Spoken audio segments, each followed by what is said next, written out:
So my name's Holly Willats and I'm the director of the organisation ArtLix. ArtLix started in 2010, which I founded in response to what I felt was a need for a platform that would support artist-led spaces in London. The aim of ArtLix is to provide us a platform to support artist-led spaces in London, but also directly work with artists early on in their careers.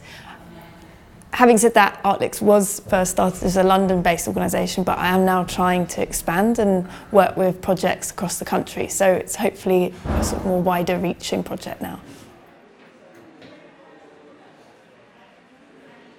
The problems I face in sustaining the project are mainly due to finance and time, which I guess are really interlinked as well, chicken and egg situation. Trying to find new avenues of funding and sustaining kind of a year-round funding stream is probably my greatest difficulty, and I spend so much time on that then I don't have much time for actually the projects that we then want to carry out.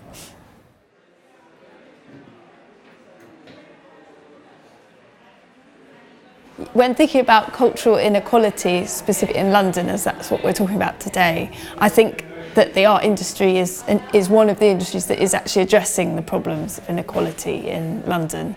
And as we'll hear about today in terms of the projects like turf projects, for instance, there are even really small artist-led spaces that are really addressing this.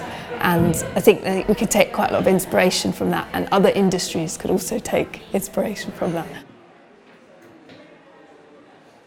In terms of looking forward into the future, I feel like it's actually quite a difficult thing to consider now because everything feels so unstable at the moment in terms of politics and, well, mainly politics, but and that kind of has obviously a knock-on effect for everybody.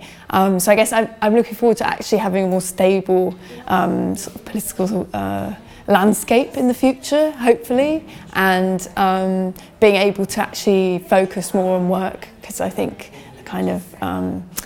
the recent events in the UK are quite distracting in terms of being able to focus on what we were all doing beforehand.